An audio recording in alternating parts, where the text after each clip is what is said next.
Hey YouTube.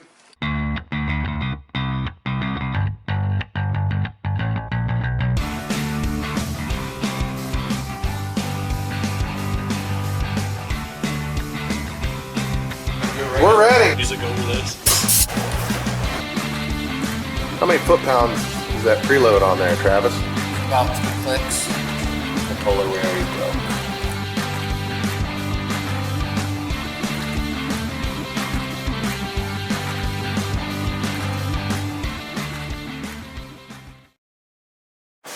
That right there is about as deep as you can go. Hey guys, this is Bacon with Dirt Poor TV. We're going to do a quick little walk around of the Can Am mongrel tires on it, and they're raceline wheels. I just ordered them from the Honda. It was a Honda Can Am dealer here in town, and he knew the offset and everything.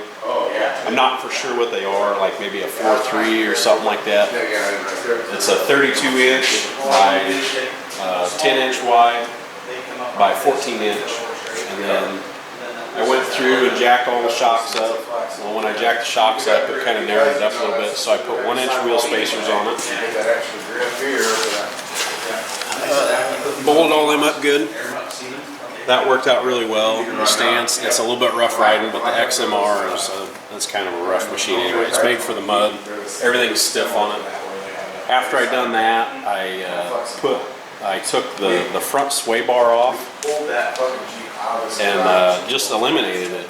And the steering on it was 100 times better after that. After a couple years, after the first year actually, I put 500 miles on it the first year, and the steering rack went out.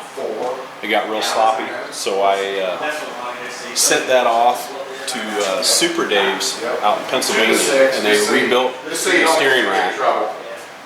After they rebuilt the steering rack, we sent it back. I went through the front bushings. The front bushings are all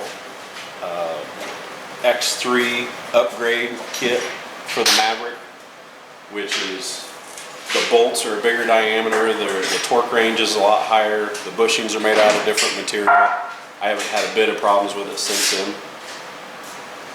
That's pretty much the front end. The doors, these are aftermarket doors I found on eBay, the lower ones. And then these upper ones I made myself. It's just 1/2 inch aluminum rod frame. I got some truck shocks that I put in here, made some brackets. That kind of all folds down nice and neat. Pins itself in. And then I got a little special unlock right there for it. This turned out really well. I have a heater out of Amazon that I put in it last year. With these doors and that heater, it gets extremely, plus it's a Can Am, so it gets extremely hot in here in the winter time. You are very comfortable. You can be in 10 degrees outside and be in a sweatshirt and jeans in this thing when it's warmed up. The two-way radio I have, it's a UHF farm radio. All of us guys out here kind of run these.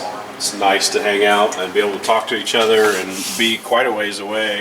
You can get 15 miles, 10 miles out of them, 20 miles. Yeah.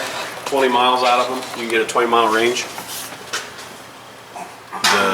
The radio, that was just an Amazon purchase. Done the same thing with the can speakers in the back. The windshield. This is a Can Am windshield. It flips up. Unscrew these here.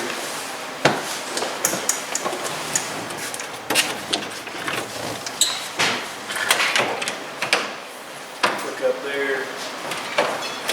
Go on up a little bit higher. It doesn't. You kind of got to force it up because I chopped the cage on it. The cage has a 4-inch chop in the back and a 2 3/4 up front. When I cut the cage, basically I cut 4 inches out.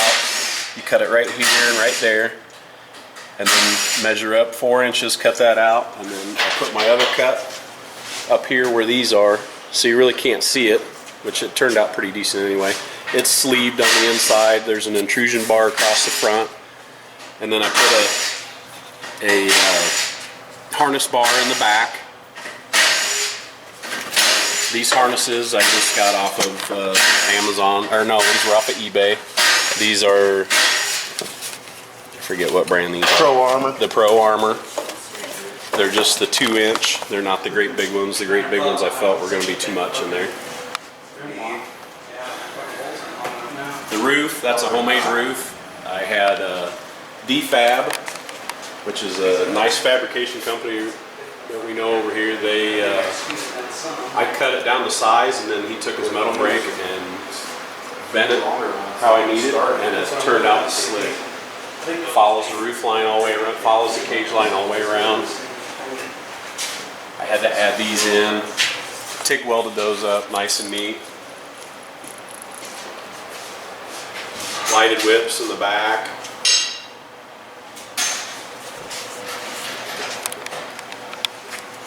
I haven't had to do anything with the suspension bushings on the back so far. They're still pretty tight.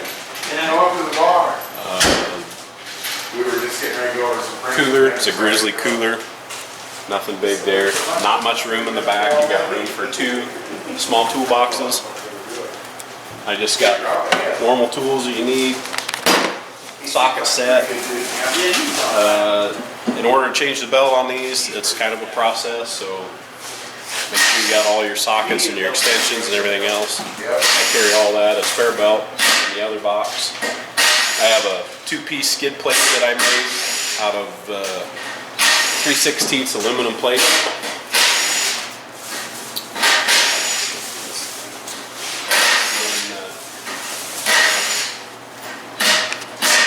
Find some mirrors also. I did a lot of shopping on Amazon. The mirrors came off of Amazon. They're a breakaway mirror.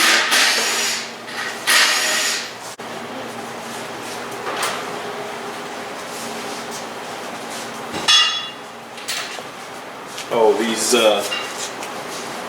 fender extensions, the Can Am's, they don't come with any kind of fender extensions.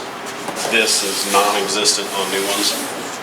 If you run these in mud at all, you're just completely covered. So these are Can Am aftermarket. They bolt right on, nice and slick. I still get quite a bit of mud because I have the spacers and a little bit bigger tires. The winch comes factory with the XMR. I don't think it comes with any other, at least this year, the 17, it didn't come with any other machine. The XMR also comes with a factory, it's geared a little bit lower than all the rest of them, so it handles 32-inch tires perfectly. Well, thanks for watching the walk around on the 2017 Can Am. Appreciate your likes and subscribes. Thanks a lot.